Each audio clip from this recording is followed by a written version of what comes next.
New York State may not be in compliance with its own climate change rules, and a judge is not having it. So we'll get into that. What excuse is the state using for not complying with its own rules? And should we accept this excuse or call them out on it? And what should be the consequences, if any? This is Nuance.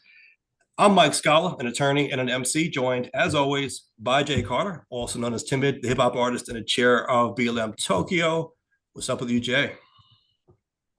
Um, kind of thinking about that. Is that whether or not they should be or shouldn't follow that rule, and I think they kind of should, but we'll get into it and see what what's going on there. And I'm curious why they haven't followed that rule. But let's Yeah, so we'll discuss that. But speaking of getting into it, did you see the AI summary of last week's episode that I shared? yes, I did.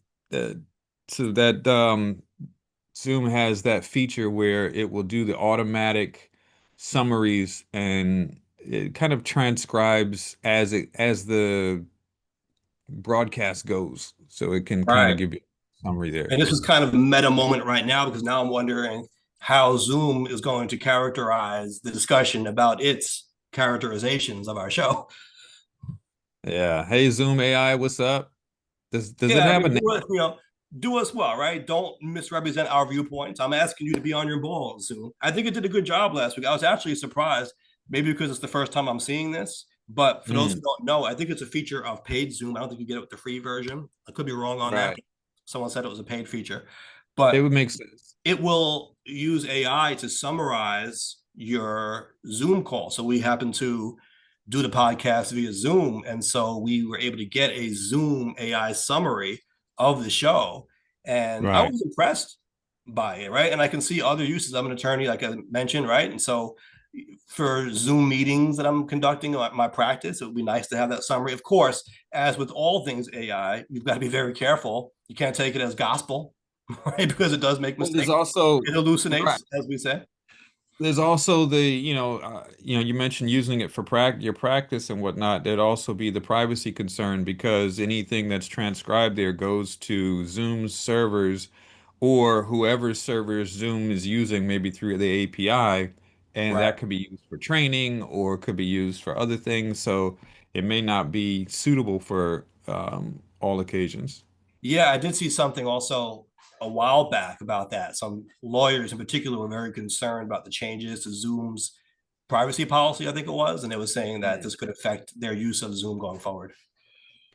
Yeah, we're seeing a lot of platforms and software packages that are changing some of their privacy policy because they all want to take advantage of the data that they're getting from usage to be able to train their own types of AI. And so we're seeing a bunch of people switch their privacy policy, and it's people are justifiably upset over it. Yeah, there Um, should be a way to opt out of it, right? I mean, for example, if you are an attorney and you have to keep things in confidence, you shouldn't be subjected to that, right? Right. I can't think of it right now, but there was a platform recently that had the same thing. They just did a change.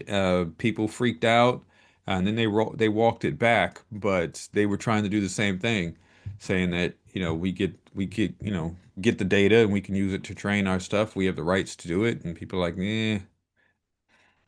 Well, So, last week we did speak on Jessica Ramos, or Ramos in the morning, as well, we we have to get her on the show and ask her about her morning show. maybe we'll host a morning edition of Nuance with her. She could do the weather. No, not to take anything away from her. Actually, I was pretty sympathetic, right, last week in discussing the primary challenge Yes. she's now facing, and I just wanted to give you a taste of the Zoom AI summary here, right? Because it says in summarizing our conversation on this, I think it's very good. It says the discussion revolves around a politician's decision to challenge Jessica Ramos in a primary election following Ramos's endorsement of Andrew Cuomo. Mike and Jay debate whether this move is purely opportunistic or if it's driven by ideological differences. They consider the balance between political pragmatism and adherence to party values. questioning the motivations behind the challenger's decision. The conversation also touches on the broader issue of intra-party conflicts and the potential drawbacks of rigid purity tests within the Democratic Party. That's a good summary, Mm, I think.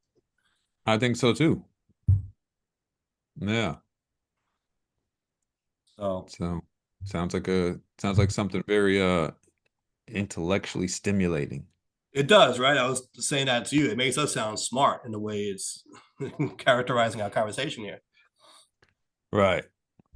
So hopefully we'll get another good write up and it'll make us sound smart again when we talk about this, what's going on this week. So yeah, the topic Shout that out to Zoom AI shout out to again. Zoom AI. Yeah, yeah.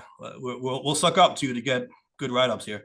I'm just noticing like I have it listed here, AI companion, and I was wondering at first, like what do they call it, right? Everyone's got their AI built in and they all have their names for it, right? But this one just says AI companion. They don't call it anything specifically.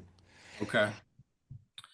So what up, AI companion? Let's see if you do well with this conversation that we're about to get into concerning climate change regulations. Now, this is a lawsuit brought on against New York, right? Against the New York agency. Let's be specific here because I have the article. They are challenging New York's adherence to its own climate change regulations or lack thereof, right? They're saying that the state isn't doing enough to meet the rules that it itself put in place. Right. So this is going to be a lawsuit against the state Department of Environmental Conservation, DEC. Okay, wanted to get that correct. And it's a Supreme So Court New case. York State is has a lawsuit against New York State? Is that what this No, is? no, no, no, no, no.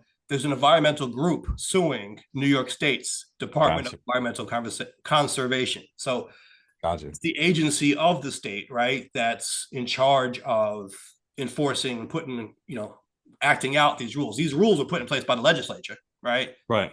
I'm sure Ramos voted for it, as did Rojas, most likely, right? So we've got new climate change regulations, and the state was supposed to start making changes, to start putting plans together for reducing carbon emissions by this year. Again, this was passed by New York State's legislature. This doesn't come from anywhere else. No one else is telling New York to do this. New York basically told itself to do this, right? So there is an environmental group that is suing, saying that the state failed to do so. And in fact, Governor Kathy Hochul put the brakes on what was supposed to be her signature policy to implement the climate law called Cap and Invest. And the reason you're asking, why would they do this? The reason they're citing, the state is citing for not meeting its deadline, right? Not being on time with its climate regulations, is that the federal government is giving the state pushback. And they're saying that basically it's not practical to keep on schedule now, given the federal government's sharp turn against climate action, as they describe it. And what they're Well, saying, it's interesting to me because what they're saying is that these are uncertain times. You hear this a lot when you sue the government, right? I have dealt with this in lawsuits against New York City. You try to hold them to account for not following a law or a rule or regulation, right? And oftentimes they'll say, okay, you got us. We didn't exactly do it the right way, but it's a crisis or it's an emergency or these are such turbulent times. You got to give us some leeway, cut us some slack here. Come on, we're doing what we can. They'll say, the law may say one thing, and you're really trying to hold us to this law, right? But we also have constitutional obligations that are bigger than that. That say, for example, we've got to take care of the homeless people. And so if you're saying the homeless shelter breaks every law in the book, well, they're saying, all right, we can break the law because we have other obligations as well, and it's an emergency, right?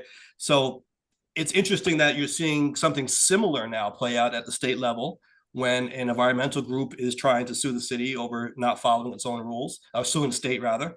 And the judge in this case doesn't seem to be having it. And the judge is saying, listen, it's always a turbulent time. It's always an uncertain time, right?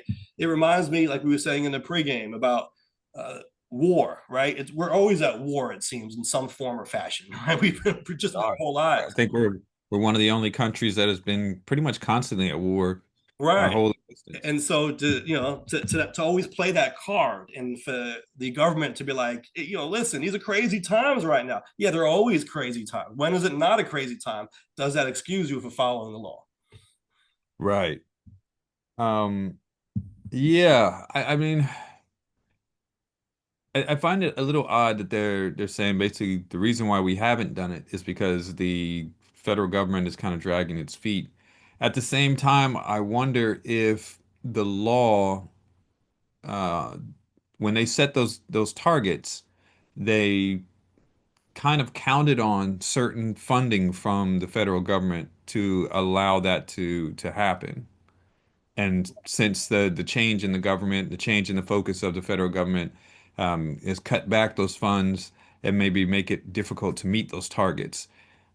I wonder if that's if that's real or they're just using it as an excuse because they just didn't do it during the time that they had to do it. No, I think that's real, but you still have to ask whether that excuses them. So the judge made the Right. point here that, listen, if your concern, New York, right, is that the federal government isn't cooperating enough with your climate goals, well, you as a state can pass more legislation. The state could have Right. gone in and amended the law, passed a new law saying, in light of what's Right. going on federally, we're going to modify these timelines, right? We're going to be more lenient on the requirements or whatever. But they didn't do that. Right? Right. The state has not done so. So the judge is saying, listen, this is the judicial branch. We're supposed to rule on whether the Judish. laws are being followed, right? Yeah, so it's the judge. And so, if your problem is that the federal government isn't cooperating, all right, well, then pass a new law to deal with that. But as the law stands now, you're not in compliance with it seemingly. And why should we excuse that? Right. Right. And listen, this is New York's own law. They set their own goals. And so, either you admit that you couldn't keep up with it or you're not interested in keeping up with it, or you say that, what, we need to refocus, do, something of that like that.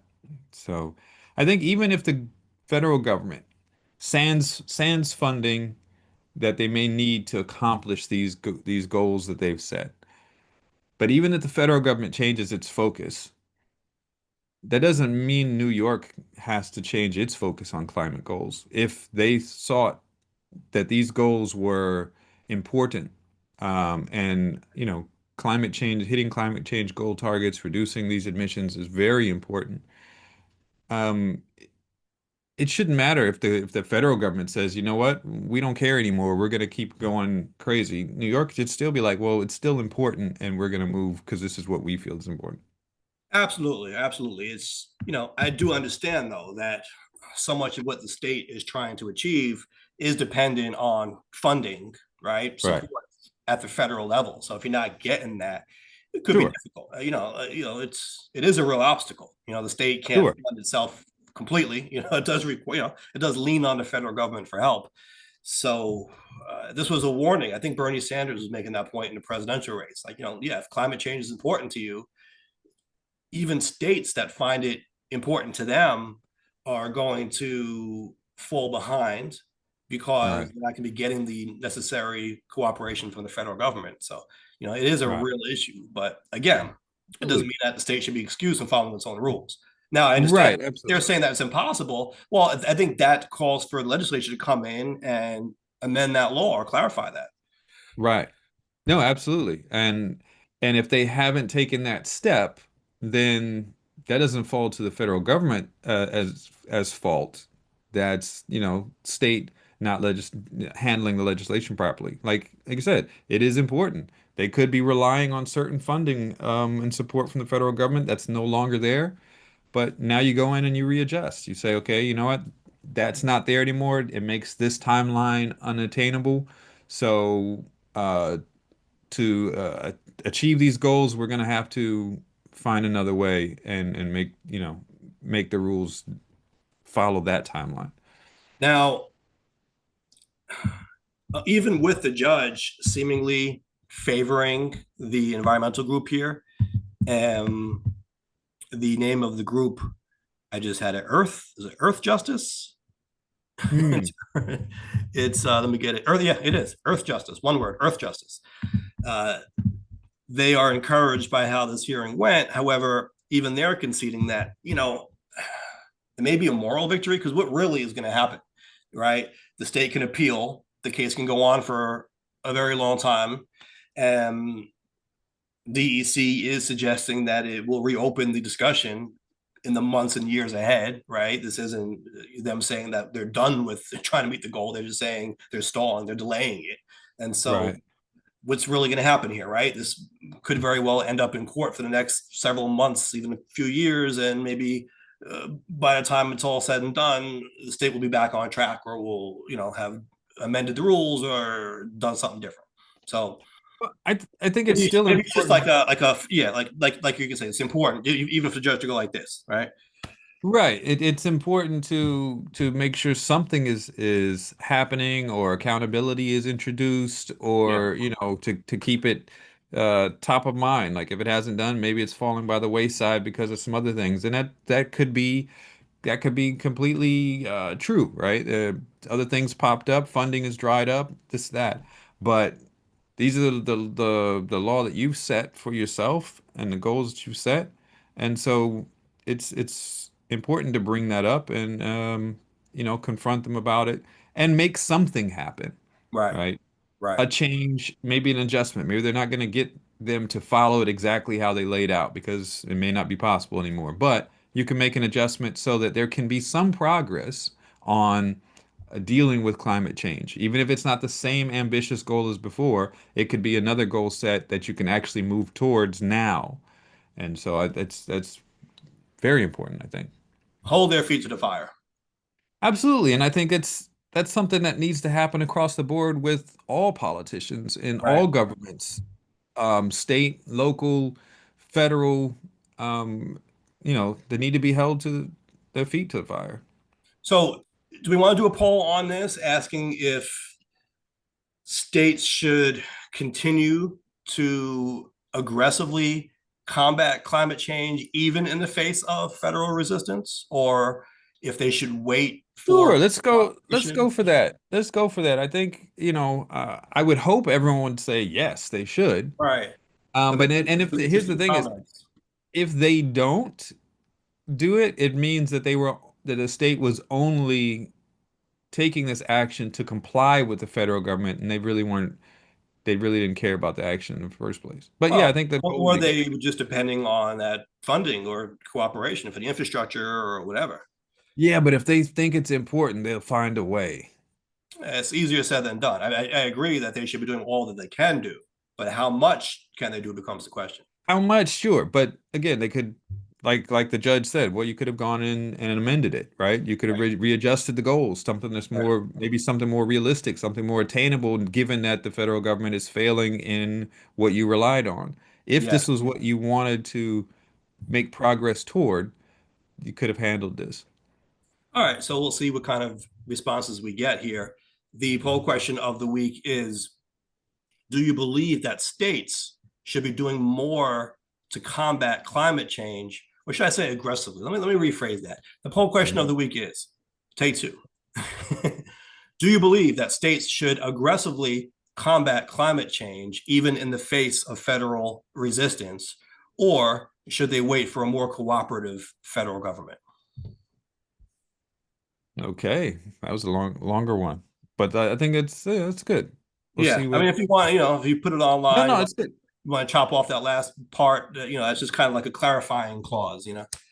Right. And I would hope everyone would say, yeah, we want states to move forward. I mean, because sometimes, listen, federal governments are huge masses and they can move slowly. They're lumbering masses, whereas states, while big, can probably be a little bit more nimble because they have less of an area to deal with. And so maybe they can drag the federal government forward, whereas waiting on the federal government could take much longer. I think we've seen Right. stuff like that with, um, I wonder if maybe medical marijuana and marijuana use is kind of similar in that regard, like getting the law, even though the law hasn't changed, Right, States right. started to move forward with it. Yeah, I mean, of yeah, course, they were allowed to, but or kind of in this ambiguous zone. But it's to the point now where it's it would be almost odd for the federal government to pop up and be like, okay, now it's all illegal. We're going to prosecute everyone because the states have kind of dragged everyone forward a little bit. yeah, yeah. But they still can, right? Like they could, Oh yeah, they absolutely can.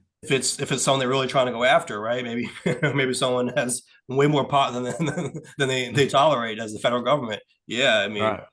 it's just the states won't, states that legalize it or decriminalize it, they themselves not going to do anything about it, right? But the Right. feds can do what the feds do. It's still illegal there. Right. And just meaning in more opinion based, it Yeah. helped kind of pull the federal government Right. forward Right. a little bit in Exactly. that Right. regard. So, And I think when Biden was president, didn't he seize prosecutions on that federally?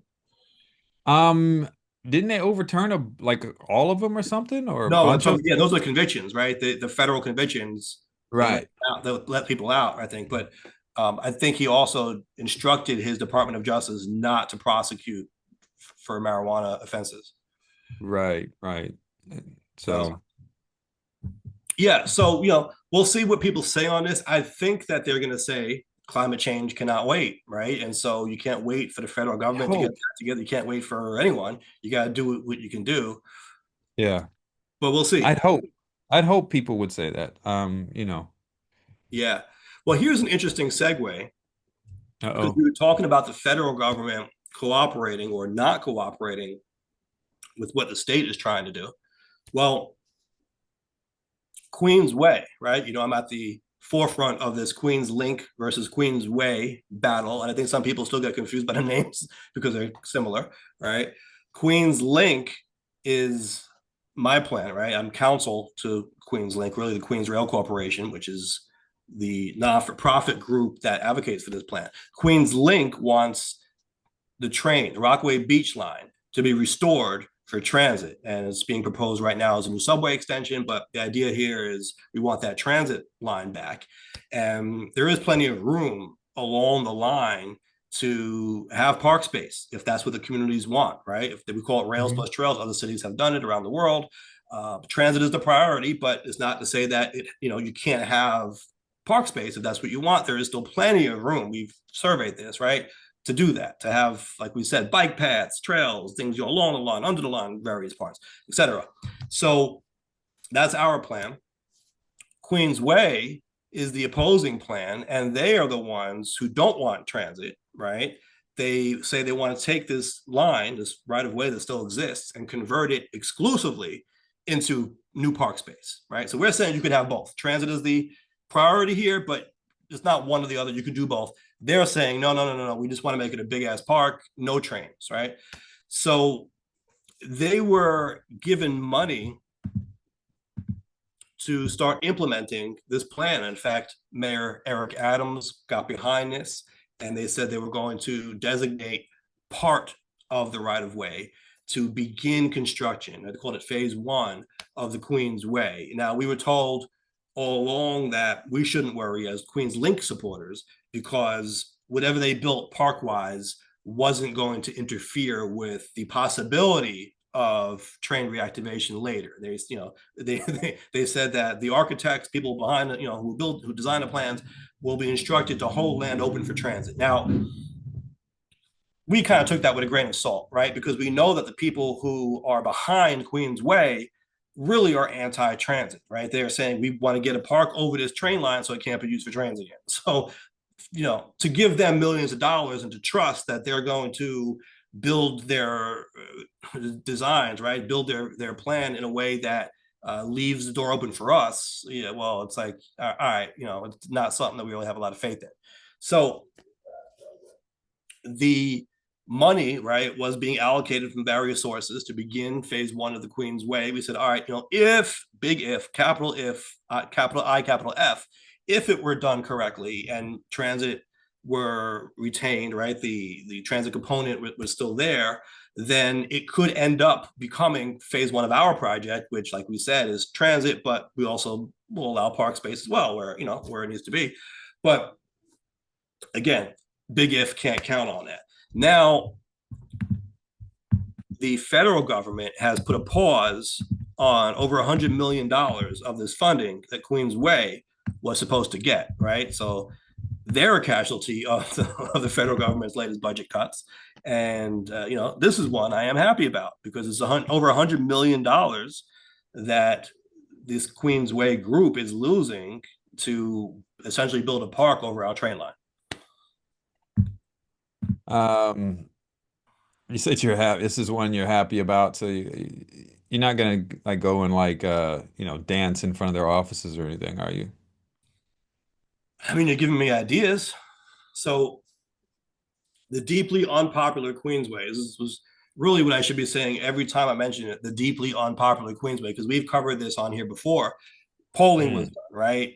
They go into different neighborhoods and ask people, what would you like to see done with this? It's like we said, it's an abandoned train line. The right of way is still there. The infrastructure is still, of course, you need to, build new tracks and stations and everything. It's not like it's like plug and play ready, but it's a lot easier than starting the line from scratch where you would have to Right. knock over buildings and, do more, a lot of digging and that kind of stuff. Like we said, the right of way is still there. So you ask people what should be done with this. It's just sitting dormant now, right? Overwhelmingly, people say transit is the priority, especially in areas of South Queens, which face the longest commutes in the whole country.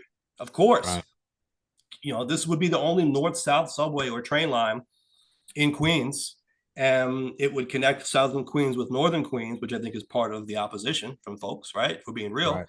But that would be a game changer because what does that do? That gets you out of South Queens, which is a very isolated area, into other areas where you could commute, you could, access businesses, you can start your own business, you can go to school, you can go to restaurants, you can get to Manhattan a lot quicker that way as well. So Mm. a ton of benefits. It connects the airport. JFK Airport is in this area to the rest of the city. Right now, it takes forever traveling out of the airport if you come to JFK and you want to use mass transit. So And and you know what? This is a kind of a throwback yeah, segue or callback. It would it could also help New York meet its climate goals a little bit there you because go. it's greener transit than Right, driving, having to right, drive all the time. right. And like we said, people in this part of Queens don't have adequate mass transit options. And Right. so too many of them are forced on the roads. And for those who are still going to drive, it makes their lives better too, because it reduces congestion, it takes people, right? Cars all throughout the Absolutely. a lot. And we have studies showing thousands of people. One study said 47,000 daily riders, but that really is a lowball number because I believe that didn't take transfers into account, just trips that start and end on that line. But once you're plugged into the system, you can access the entire system. You can transfer to other trains and stuff like that. So, Right. thousands upon thousands of daily riders would be using this. And you can imagine the traffic that would alleviate in this part of Queens as well. Absolutely. Absolutely. It's kind of crazy that, in a city like New York, having more transit options would have opposition. Because like, and I used to think about this often. Like when I lived in Valley Stream and we would go into Manhattan, and Mhm. sometimes it would take 2 hours to get in, but it's really not that far away. No, But it's it's not. because of traffic, certain times, it's like something has to be done. This is Yeah. So I had this experience when I was on a jet ski. There was traffic in the jet ski ways.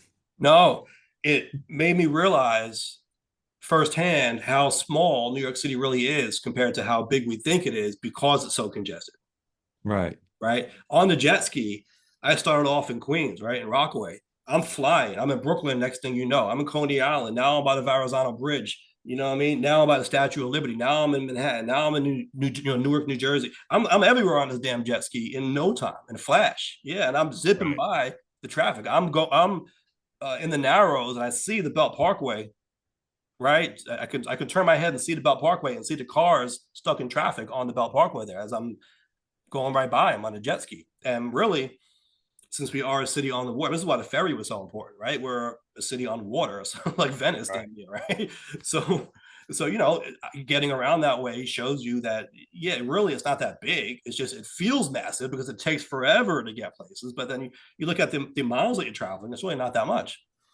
No, it's not. I think from Valley Stream to Manhattan was something like 20 miles or something like that.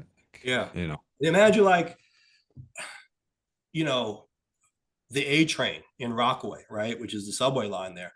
right. Taking that from Rockaway to Midtown Manhattan, you know, there are times that takes 90 minutes, 2 hours on a bad day, which is crazy, right? This is why we say the longest commutes in the country, right?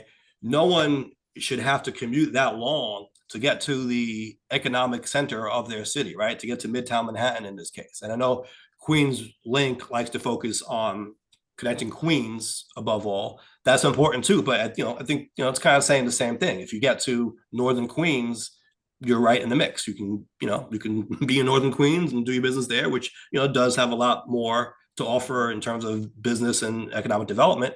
You know, and you're also closer to Manhattan, which obviously is where that exists too. South Queens was kind of designed, to your point about why people would oppose it.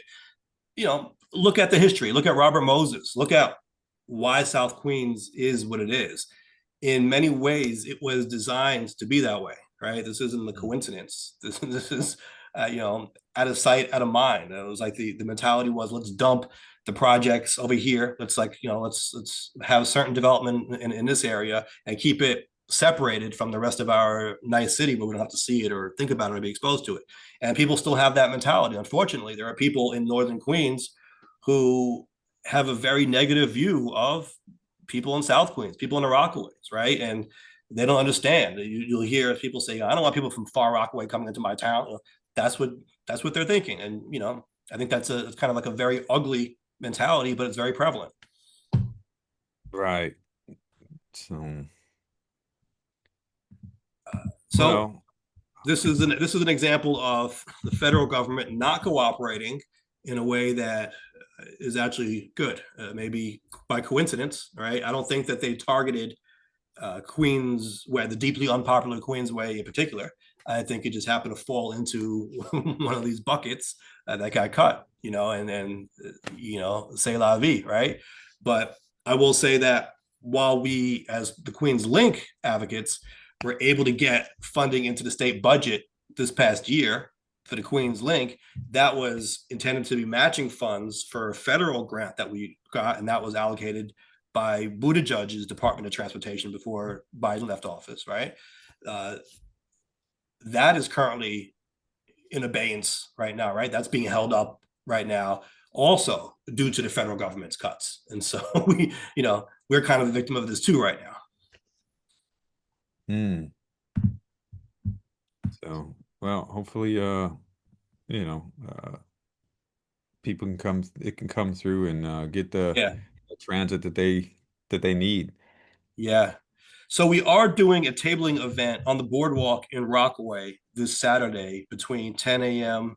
and 1 p.m., I believe. Let me get the details. Unfortunately, I don't know why they haven't sent me to cross streets yet. So when you say the boardwalk, you know, the boardwalk in Rockaway is the longest boardwalk in the whole United States that's within a single city.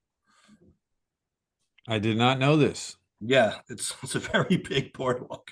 So when people say we're going to be on the boardwalk, yeah, tell me the street so that you know I can narrow it down a bit. Um, but it is going to be this week. Once we have the information, we can put it in the chat. You know what? Let me text our friend Paul Trust, and hopefully he'll get back to us in the next 20 minutes here. Because I do want to let people know where we'll be this weekend. True, true, true. Is there any location, maybe Facebook groups or anything where people can find that information? I don't know if it's posted anywhere. I was tagged. I'm in this Discord, right, for QueensLink. Um, it just popped up. Someone just tagged me like, "Hey, Mike, you coming to the tabling event on the boardwalk this weekend?" I'm like, "What tabling?" Like, I don't even know. I don't. This Discord has like 1,000 channels. It's just so hard to keep up, and I keep my notifications off because otherwise it would just be bing, bing, bing, bing all day long. You know what I mean? So Yeah. I just check it when I can, And sometimes things just pop up like, "Hey, Mike," and I'm like, "Whoa, this is the first time I'm seeing this." Hmm. It yeah. Don't even get me started on Discord. Do you? Well, let me ask you about group chats because I do the same thing with the group chats. There's just too many for me, Right. so I turn off notifications. And obviously, I miss a lot. I try to go in when I can and see what's going on in there, but I can't have all notifications on all these discords and group chats and everything because my phone will be going off all day long. And if I'm actually responding or reading every message, I'm not getting anything else done in my life. Right. It depends on what you're in, you know what I mean? The more you're in, the more chances are that there's gonna be a ton of notifications. Or not or, but especially if there are a lot of people in that group chat, Yeah. constant things can go up. Like I have a couple of group chats and sometimes I'll wake up, but I have my notifications off, but I'll wake up and I'll look at like the little tag on there that shows messages and be like, yeah, there were 30 messages while you were asleep. Like, Right. yeah, yeah. Right. Right. I keep my notifications off. I don't want Yeah. my phone screaming at me for attention all the time. Yeah. I give it Exactly. more attention than it should have already. I don't Yeah. want it to tell me when to give it attention. Yeah. I saw, I think you commented on my post that you have 7 hours of daily screen time or 8 hours. It's like, yeah, it's bad, bro. It's bad. But you Um, know what, though? I was thinking about this. Let me ask you. That suggests to me that you're on your phone for most of your waking hour, like half, I guess, of the time that you're awake. But isn't that insanity? but let me ask you this though: do you do most of your work on your phone, or using other devices as well? Um, it's a good question. I do some work on my phone. But I think the majority of stuff is done on my computer. So I don't know how I'm getting 7 hours worth. Now All right. I do know I can probably account for probably at least two. Like waking up in the morning before Okay. actually rolling out of bed and you start doom scrolling a little bit. Or going to bed and you start doom scrolling until you fall asleep. I would give that a couple of hours, but I don't see how seven comes into play. It doesn't. Yeah. I don't get it. Yeah. I'm at two on average, but I want to get it lower. But I was realizing I do most of my work on laptops. In fact, sometimes I have two laptops going. So, while I can say I don't have a lot of phone screen time, I am on screens. It is not phone screens, right? So I'm checking emails and doing all that kind of stuff, doing my work on my laptops. So, I'll check the phone once or twice, maybe more than that, maybe a few times a day, but I try not to stay on too long. Like here, look, this doesn't make any sense to me.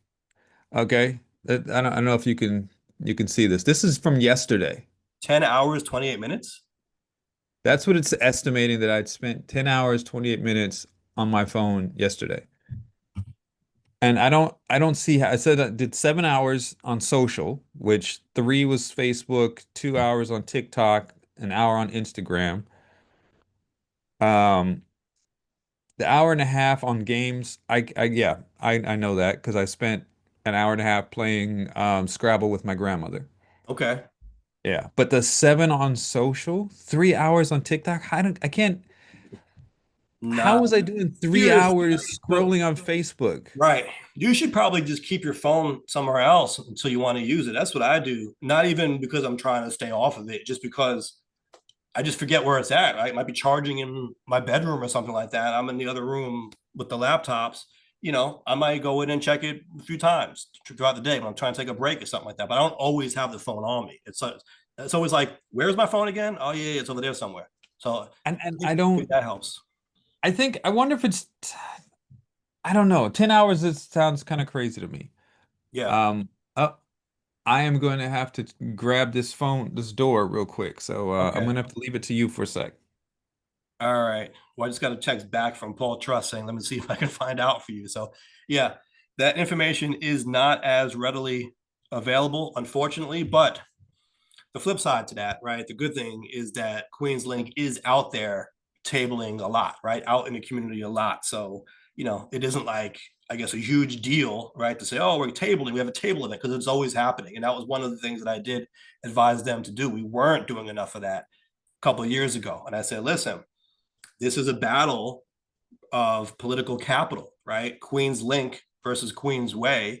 They may have more powerful lobbyists or funding, right? Like we heard about the 100 million that they are now losing, but you always hear these stories that they're better positioned in these ways. I said, well, our benefit is more people, if they know about the plan, are going to support us, right? So what we need to do is put it to the people and win the fight that way. And so that was something that I pushed very heavily for, and I'm really happy to see the organization is doing that, right? Every week, and they go to the farmers markets and the flea markets, and anywhere there are people out, you'll see a QueensLink table. And I think it's a big part of the reason why when this polling comes out, it shows you the people want QueensLink.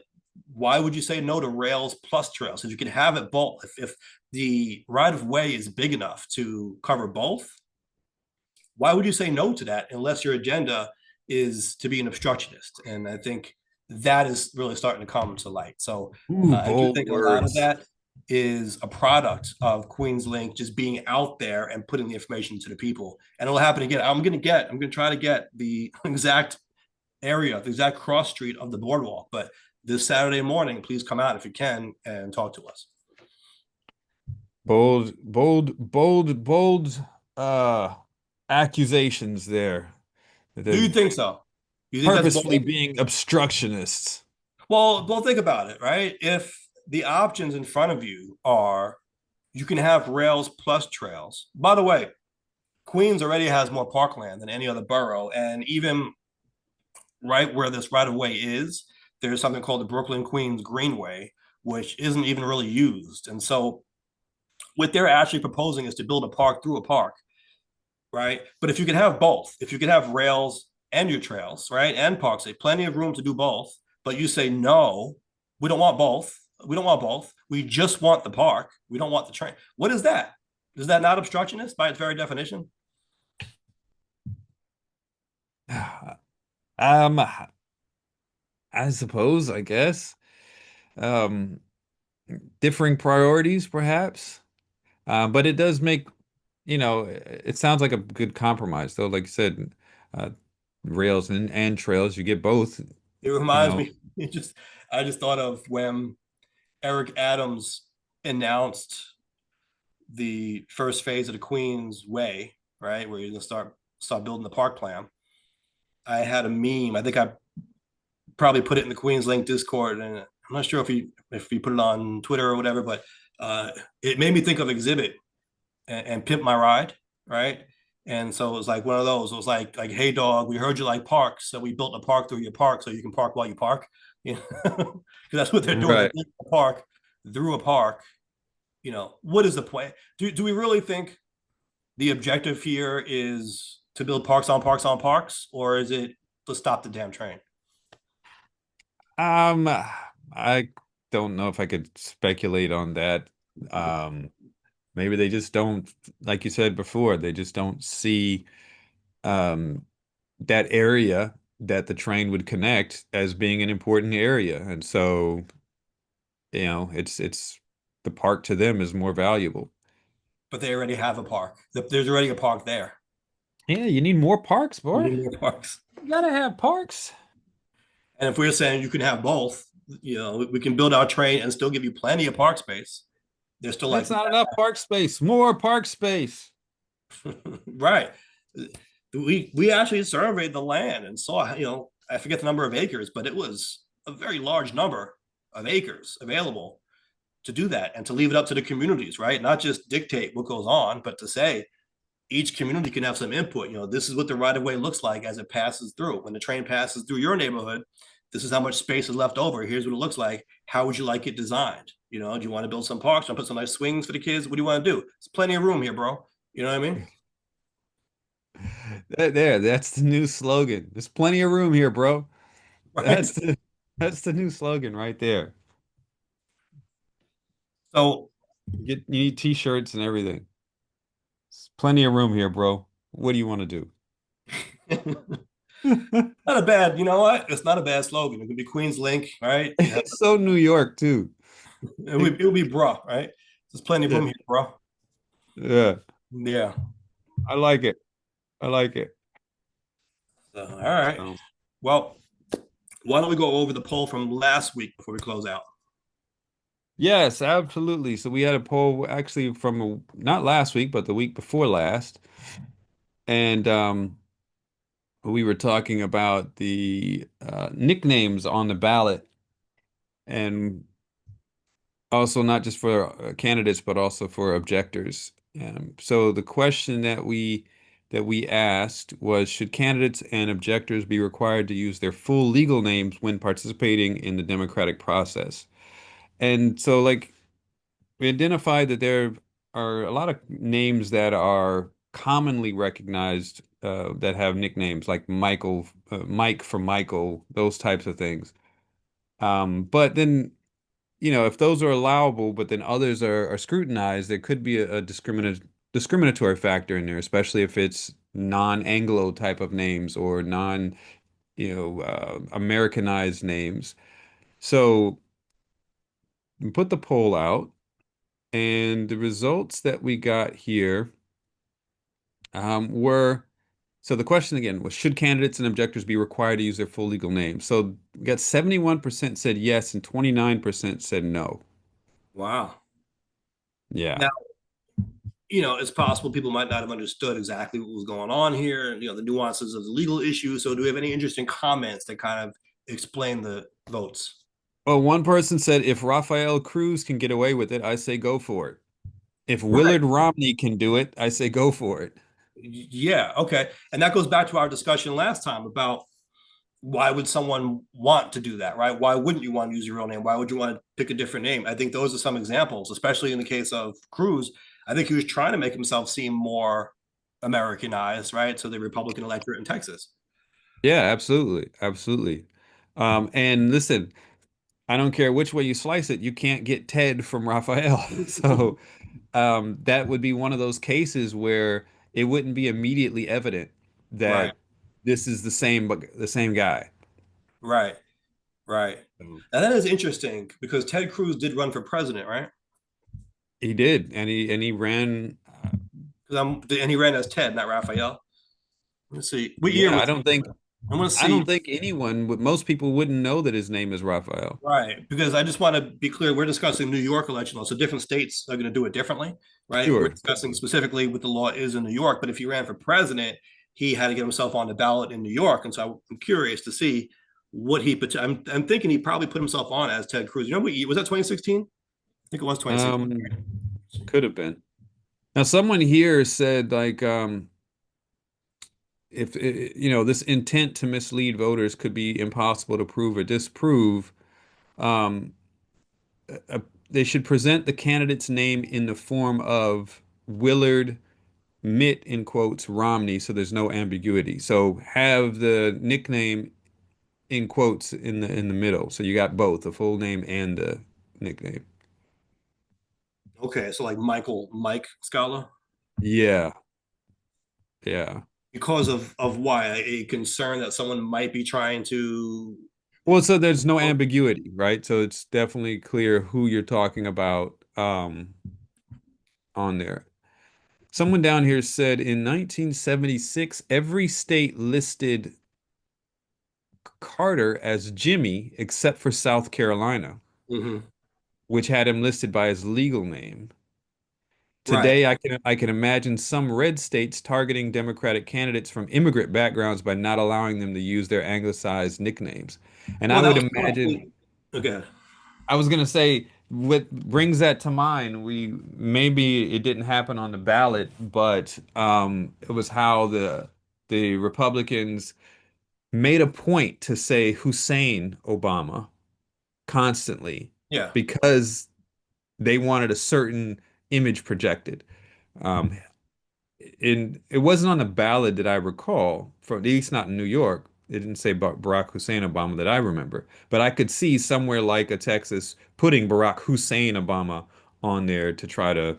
Well, but they have to apply the law uniformly. So they would have to have a law saying that all candidates have to have their full name.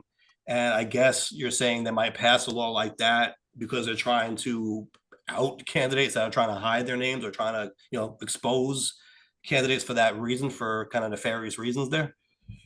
I think it's possible. Like this comment here saying that they could imagine some red states targeting Democratic candidates from immigrant backgrounds by not allowing them to use their anglicized nicknames.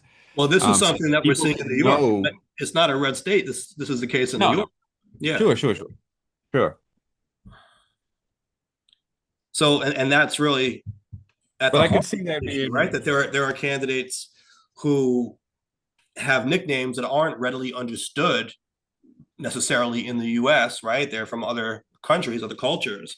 And there's a greater burden on them to prove their identity, to prove that that's really their nickname. right. You don't get that automatic free pass, right? Like we said, if I petition as Mike, I get a free pass. I don't have to go to court and prove that Mike is short for Michael. They just know that and they, let me through as Mike. But if someone, I mean, it's interesting, Ted Cruz and Raphael, that's kind of an example you would think that they would make you have to prove it. That might have been a case of them just knowing, right? Because he was Right. in the U.S. Senate as Ted Cruz, and everyone knew him as Ted Cruz, and so that wasn't even questioned. But you can see Right. how, with no real uniform rule as to who gets a pass and who doesn't, things get tricky. And we're seeing that if not intentionally discriminatory, you have that impact, right? Of people Right. with non-Anglo names having more of a burden on them generally. Abs Absolutely. Absolutely. Um, and I think this, another one comes to mind, and someone brought it up here as well in the comments about uh Chewy being the nickname for Jesus, which Mm, they don't look alike at all. right. Spelling wise, you wouldn't, unless you know, you wouldn't readily be able to tell that this is a nickname for a common nickname for this name. Yeah, yeah. But listen, if a Jesus lived his life as Chewy, everyone knew him as Chewy in the community and Sure. all, he would be entitled to be on the ballot in New York as Chewy last name. Right. But that may require him to go to court, right? And prove that that's really his nickname. And unless the Board of Elections knows Chewy is a nickname for Jesus and allows it, Right. they're wrong. So this is the problem that we've identified here, that it does seem a little arbitrary in that regard. And your suggestion was perhaps come up with a pre-approved list of nicknames, not just American or Anglo nicknames, but try to get a lot from all different cultures from around the world. It's not going to be complete, it's not going to be exhaustive of everyone that could possibly be on it, but maybe it'll be better than it is now, where it's just kind of like, if they know that that's the real nickname, you're good. If they don't, you got to prove it. This at least will create a situation where everyone knows the rules going in. And so when you're Yeah. petitioning, right, you can be like, all right, is my nickname on this pre-approved list? Yes. All right, then I'm good. No. All right, well, I can either use my full name now, or if I want the nickname, I know I'm going to have to take some extra steps to prove that that's me, right? And at least Right. a more level playing field, but it does come with some drawbacks too. I'm kind of rethinking that a bit now in lieu of a better Mm-hmm. option.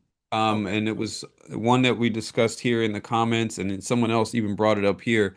Like this comment here said, I'm pretty sure the rule in Illinois is like the example above, where the full legal name with a nickname allowed in quotes in the middle, like Raphael, quote, Ted Cruz.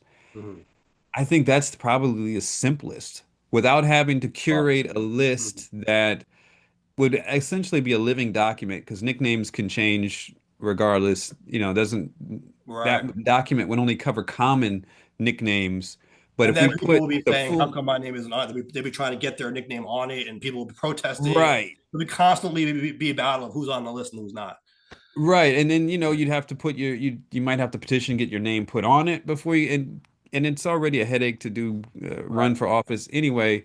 right. So maybe this is a better solution where it's the full name with the nickname in quotes Don't in the you middle. still have the issue though of, okay, your full name is there, but so what nick is there any? bar now to determine what nicknames are allowed, or are we just saying No, I don't think anything so. you want? So I could be like, I'm Michael, quote, the man with the plan, Scala. You can just put whatever you want in there. I think Sure, people why are not? gonna, I don't like that though, because then people are gonna use that to put political messages in there. You know what I mean? Like it's Well, it has to be a they're gonna name. Like, abuse yeah, you they're gonna could. abuse that. Okay, it has to be a name, but now we're back to is it really a name or not? Yeah, I think you know it can be if you can't put a sentence in there. That would make a lot of sense. But okay, what if I Michael, put like vote me, Michael Indomitable vote for Scala? Like me. yeah, yeah, like something crazy. Yeah. Yeah.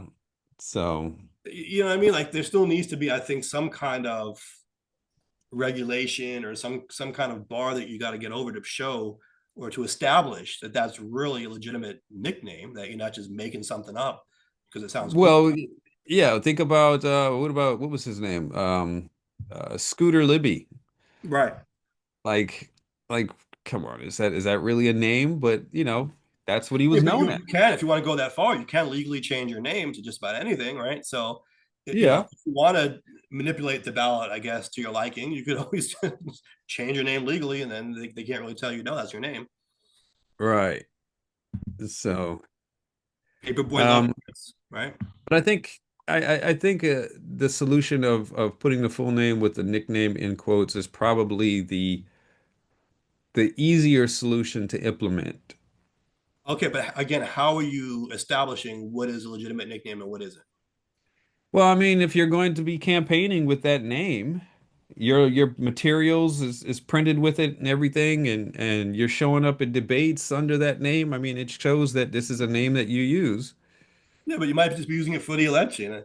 You know, I Michael, guess then it would be a challenger. Councilman Scala. I mean, you can just put whatever you want at that point. Well, I think that then maybe it's challengeable at that point. Like then a Okay, and challenge can arise. what is the legal standard used to challenge it? We're going back to where we are now, which is you have to prove that that's your real nickname. If challenged, this is a name that you go by. Okay, where's you know, councilman has only been your name that's popped up since you started running for office. Like, what you weren't councilman like 5 years ago.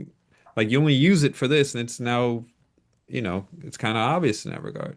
Okay, so you're basically just creating a presumption of validity. You're saying that everyone is entitled under this system to be on the ballot with whatever nickname that they choose, unless it's challenged, and then someone has to take them to court to try to prove. So basically, you're flipping it on its head because right now, if you have a nickname that isn't understood to be a real nickname, the board knocks you off, and you have the burden of filing the lawsuit to prove that it is your nickname.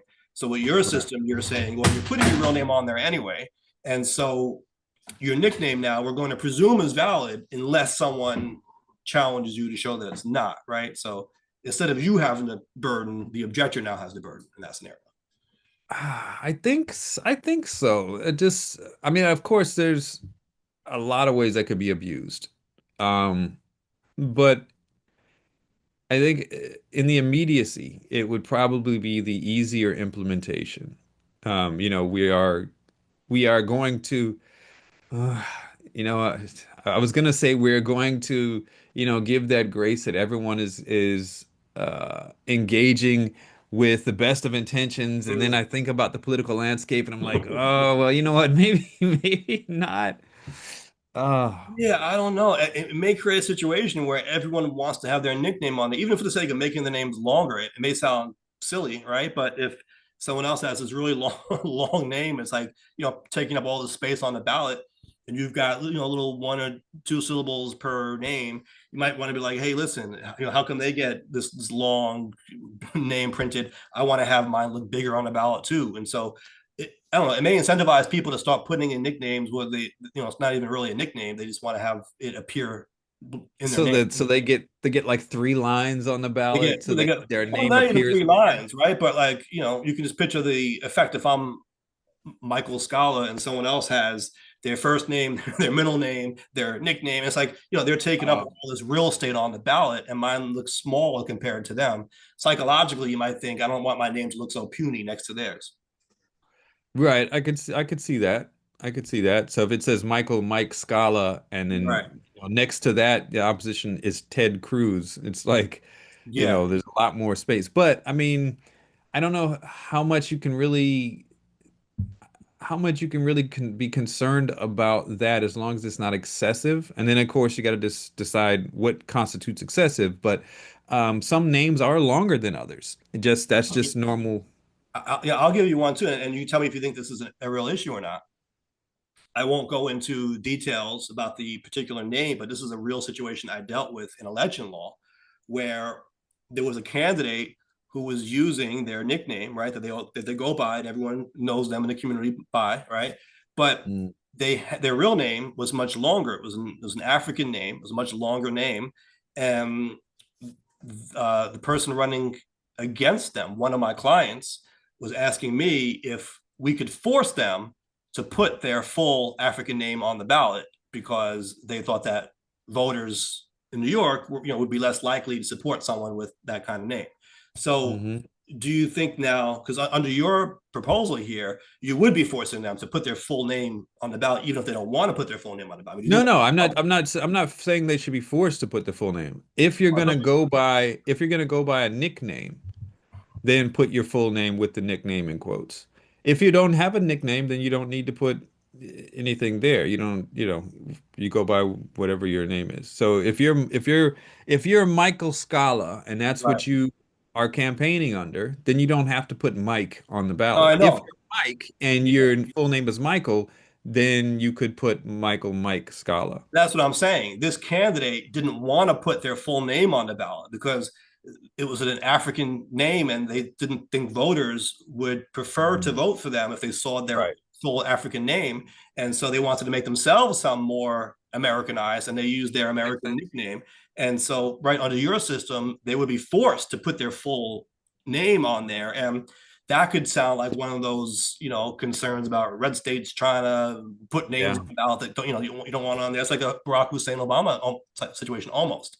So, Right. is that a Yeah, concern? good point. If the candidate doesn't want their full name, right? Like, if they're an immigrant, let's say, and they come from another country, they're known in their community by their American name, should we force them to put their birth or their given or their legal name on the ballot, even if no one calls them that? Right. I mean, it's a good point. I don't think they should then. I mean, if that's what they go by.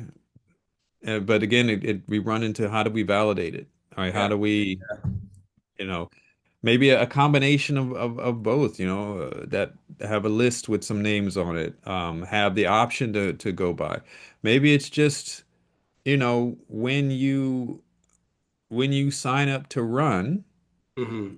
you have to, you give your valid information then and there at that point, or something like that. Um, Yeah, but then you're still putting whatever you want. I mean, you still have to have some kind of framework, right, to determine what's allowed and what's not, presumably. So, yeah. a drawback to the list solution, which I thought was an interesting solution because at least made things more fair. But in your Me case, too. for example, right, the Board of Elections may take Jay if you ran as Jay Carter, even though your full name isn't Jay, right? In New York, there's a good chance they would accept that because they would say, okay, yeah, maybe that's not your full name, but I see Jay is a nickname for that. That makes sense, right? Just like in this case that we talked about, which actually concerned the objector's real name, not the candidate's, but the name was Leonard and he went by Lenny, right? So if there was a pre-approved list, your full name, Leonard and Lenny, probably wouldn't be on there, right? Because No, because my it's name not wouldn't be. standard. Yeah. Yeah, Another but concern. but they are Oh, getting away with it now without that list being there, right? So if you had the list, you might think it makes things more fair, but it's also going to potentially harm people who right. can get on there now without having that list, who don't have standard nicknames necessarily, but the board can discern what they are just by looking at them. Right. And then, it also brings up the other potential, even with the list, that another major weakness with the list Mm-hmm. is that a lot of Chinese immigrants, when they come to the United States, they take an English name, and Yeah, it has no relation to their Chinese name, and so that would not fall on the list at all because they at just all. Yeah, choose one when they come in, yeah, and that may be the name that they go by in America, right, and right. so that would be a major That's a problem. flaw Yeah, and major yeah, problem to that. yeah. Yeah. All right, so It We doesn't matter. Let me ask you a question. yeah. Does it matter if you run under a nickname? Does it matter? What do you mean? I mean, are we asking the wrong question? Like, if you decide if your name is, I don't know, whatever the name might be, your Chinese name, Mhm. and you sign up to run as, you know, you know, Michael Chang, does it matter? I think Like, it does. because all of your campaign material, all of Sure. your PR is going to be Michael. This is what you're presenting yourself as to the public. And so it's not like when they go into the ballot box that there's a bait and switch there. They're going to see But there could be. who they've been hearing the whole time. Yeah, maybe. But if I sign up to run as Jay Carter, you could confuse voters that way, even if you're presuming I'm going to put my face on it. What if I put your face on it and say that's this, this I didn't say that was a candidate, but you just happen to be on the literature. I took a picture of you out in the street or whatever. I mean, you could definitely manipulate that and deceive I'm voters. sure. I think you can manipulate any systems. Should we be even trying to make it? I think should we be more lax in this regard? Like people have different names that they're called all the time, and they go by all the time. Like we said last time, though, splitting votes, right? I As want long as it's not more. something that you're making up just for a pseudonym you're making up just for this election. But you just said you could do that under this hypothetical. You're saying we shouldn't even ask any questions. And so, yeah, you can make up a pseudonym for this election to have a similar sounding name or the same name as someone else on a ballot to confuse the voters. Yeah, I mean, if I was thinking more along the lines of like if that is your name, should it Mhm. be like, or that is the name that you go by, you know, should there be this Well, scrutiny over it? But that I is guess, the law now, though, right? If that's your name, that's your name. But right, you may have to establish that that's really you. And like we said, Mike doesn't have to establish that I'm Michael. right, Someone else may have to, and so yeah, issue there. yeah. I mean, I wonder if that some of that can be just. I mean, and I don't know what's on the paper when you file to run, if it asks for the nickname or if it asks for any other name that you utilize. Because I know some I don't even if they were applications, some things that I fill out before and they have those lines that say, are there any other names that you go by? Right.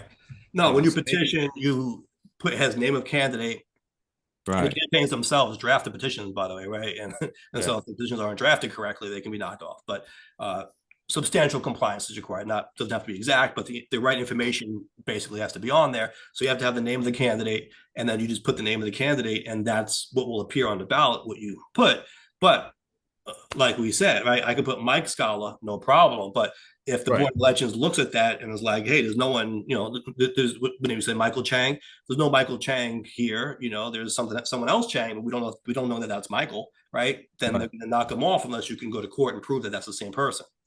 Well, if Michael, when he, applied to run or declared his candidacy officially on documentation, put Michael Chang, then the Board of Elections be like, well, we've already got a guy that says Michael Chang. What are you complaining about? This is him. Yeah, but you have to be a voter. So one of the challenges is that the candidate isn't eligible to run for that office. So anyone can sign up to run. Like you could sign up to run in Queens, but if it's shown that you don't live in the district that you're running for, right, that can be the basis of a challenge. Or if the address on a petition doesn't match your real address, it's not. But who says I'm not living in Queens right now? Don't limit my possibilities here.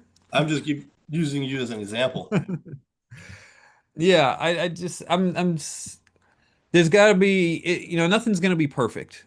Yeah, And I think unfortunately with politics and campaigning, there's going to be someone that's going to try to knock people off of the ballot just be, as a strategy. Even if, and like we identified, people who don't have these traditional names are going to face more scrutiny unfairly. And so finding some way to make that balanced is I think should be the goal. yeah, it's Maybe good. up front, if the person is signing up to to run. And here, we're with Michael Chang again, and his legal name, his full legal name is not Michael.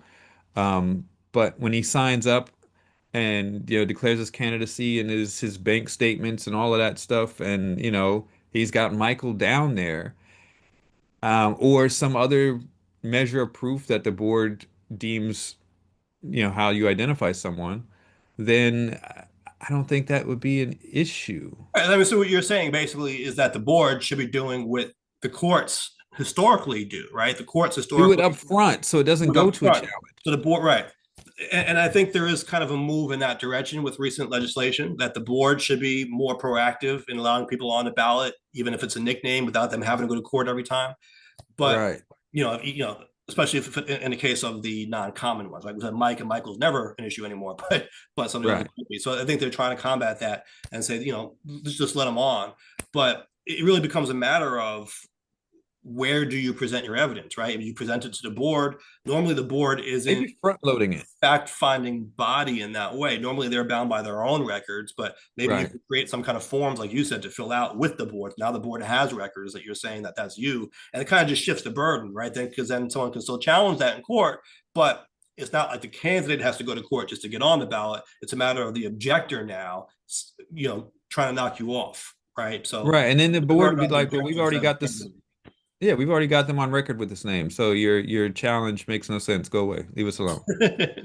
Get out Well, there and knock on some just doors. being on record, I mean, records could be manipulated. Records could be, falsified. You still want to be able to go to court Sure. and take testimony, right? The board, that's the thing. The board's not going to take testimony. That's what a judge is. No, but So they can come, but then the candidate can come with the paperwork that they filed the with the board paperwork, to show a little bit more there could legitimacy. be, right. So what you're saying is create a system where you can have like, a nickname form that you fill out with the board or something. And then the Yeah. board will just presume that that's valid unless someone proves otherwise. So just And flip. they can come up with ways to verify that this is a verifiable nickname, right? Maybe, if his name is Chinese name is something like, I, and it's just coming off the top of Chong Wang, right? Like I've just been watching a lot of Jackie Chan interviews recently, and so his character was Chong Wang, right? So it was kind of making it sound like John Wayne, but Gotcha. it was Chong Wang. So if that's his Chinese name, and he goes by Michael Wang, and he's been living under that name in New York.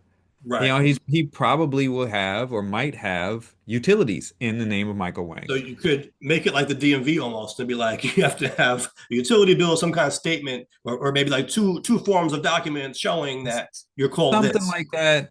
Right. Maybe that's a potential way to It's bypass still this. it still puts burden on you though.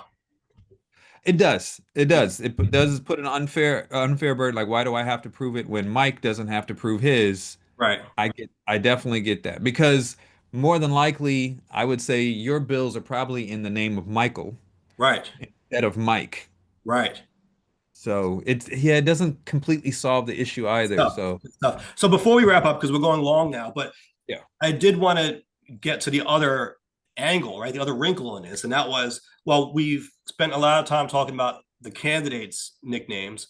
What about the objectors, right? And there was an argument that the I think that's more objector, important. yeah, there was an argument that the objector should be held to a higher standard. Look, you're not voting for the objector, so it doesn't matter how the objector's name looks all pretty on the ballot. No, it's a legal form that you're signing to say you're the objector. Should you be able to use nicknames the same way that candidates can, right? And that was what was under appeal. Here's Right. the quote from the lower court, and you tell me if you agree with this or not. It doesn't really have a lot of meat, but because it really, like we said, this is kind of untested, right, in litigation. But the quote here is: the court finds no merit to petitioner's assertion that respondent's use of the name Lenny on the objections rather than his legal name Leonard renders the objections invalid, as courts have long held that candidates for public office may use a familiar or a diminutive form of their name. The court finds no basis for precluding an objector from doing so. Now, it cites some cases here, but look at the cases. Eisenberg v. Strasser, candidates' use of Tony Eisenberg rather than Anatoly Eisenberg. Even the last name is different. That's interesting. Even the last name is Yeah, irrelevant. that's yeah. it's Eisenberg, the familiar way that we would think to spell it was on the ballot, but the actual last name was Eyzen as opposed to Eisen. So okay, so they took Yeah.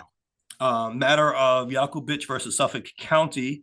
Here you go. Use of the name Mike rather than Michael to not confuse people. So I got to keep that case in my back pocket, right? Matter of, but again, on a designating petitions, we're still talking about the candidate here. Matter of Right. Gums v. Board of Elections, candidate used Marty in place of Martin. I talked about that one, right, when we had this Right. discussion. So they're citing cases about the candidates' nicknames, none about the objectors. So they're really, that's like, uncharted territory here, right? There really is no case law. Even the court isn't able to cite any case law about can the objector use a nickname. I think the objector I agree that the objector needs to be held to a higher standard. And the reason why it makes sense is because the candidate is already putting themselves out there. They're very visible. They're very open. Even if they're coming with a nickname or whatever, it's on everything. The objector being able to somewhat fly under the radar when they're making this challenge to basically try to knock someone off of the ballot to try to, restrict their democratic rights. I think they need to have their face out there. They need to be identifiable. And so otherwise, I could see a case where this would just be a tactic used by campaigns constantly, throw a bunch of, no-name objectors at a candidate at their opposition to try to get them knocked off the Oh, ballot. sure, but they are Someone still. needs to someone needs to No, be the face. I hear that and I agree, but they are still saying the objector is identifiable. They're not saying you can like sign it A dot B dot and not put your full name, right? They're No, saying no, I get that. they recognize that nickname as short for their real name. So Right. they're saying that basically there's no confusion here. We know who they are. Right. Well, but I think with a candidate, you've got tons of documentation on who they're from their campaign Right. websites, their speeches, their filings, et cetera, et cetera, Oh, et what if they're cetera. using a nickname? Isn't Yeah, this? but I mean, it's all going to be in that nickname. Otherwise, It's still when they just a show up on the nickname. ballot, they're going to lose the election. But with an objector, there's no there's no history. There's no paper trail. There's just my name is I'm coming down as this, and I'm challenging to Right. try to get this person kicked off. I But think they need a little bit more If skin in the game. I use Mike on all my campaign paperwork, I'm Mike, right? If he uses Yeah. Lenny on all his objectors paperwork, he's Lenny. But how is that really any different? Because how many objections is he going to do? Like, is he going to be a serial objector to Why have does a that paper matter? trail? Why does that matter whether he's Lenny or Leonard when he fills out the form? I'm just saying he should have a little bit more skin in the game if you're going to come in and try to, kick someone off of the ballot. I hear that, and that is part of the argument that there's a higher legal standard, a higher bar to get across, Yeah. right? So that Candidates makes are sense to me. presumed petitions are presumed valid, but there's strict scrutiny on what the objector has to do. If you're trying to knock someone off the ballot, you're held to a higher standard. But Right. the question still remains, is a nickname failing to meet that high standard? It's a nickname. It's what you're known by. What's in the name? Right, right. So, all right. Is that the bottom line? What's in the name? What's in the name? Yeah, yeah. Looks So like we got two T-shirts coming out of this episode. Maybe the AI summary will include these two T-shirts, right? One of yes. them is QueensLink. There's plenty of space, bro. Was that it? Yeah, yeah. There's plenty of space, Bo. What do you want to do? And the second is what's in the name? Yeah, what's in the name? So, directive is to AI. We want your opinion on what's in the name. So include that in your summary. Yes, So, yes. Homework for the AI. like yeah, that. right. Yeah, you can't be a passive participant here. You gotta, participate. So, All right. Do we have a bottom line? do we have a bottom line? I don't know. Do we have a bottom line? Well, Um, we had one, I think. I don't know how the name discussion relates to it, but we had one about the federal government and the local governments, right? And how right. we thought that local governments should still try to meet their goals and be on their ball, even without cooperation from the federal government. And we understood if that meant having to modify some things. Maybe the plans changed because the support you thought you would have is not there anymore, but that's not an excuse not to stay on your job, right? Not to continue to meet your priorities. And, if your own benchmarks have to change, well, then change your rules, but we shouldn't have to excuse you from following your own rules, right? I think, at least for me, that's the bottom line coming out of the first discussion, and it kind of relates to the second discussion about QueensWay and QueensLink. Although in that case, I said, I'm happy that the federal funding was frozen for QueensWay, for the deeply unpopular QueensWay.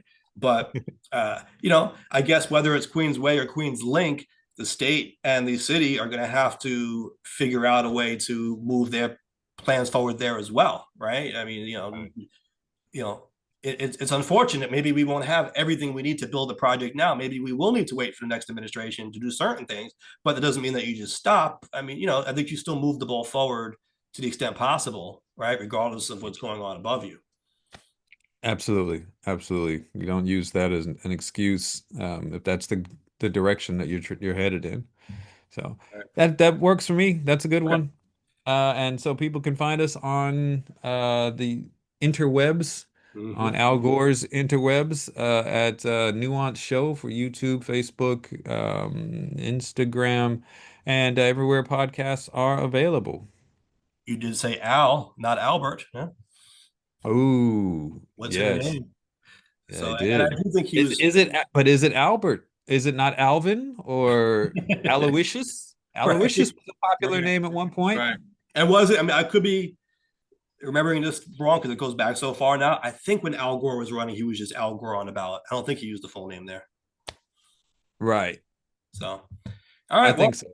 as always, we've got work to do. Interesting discussions as always. Catch you next time.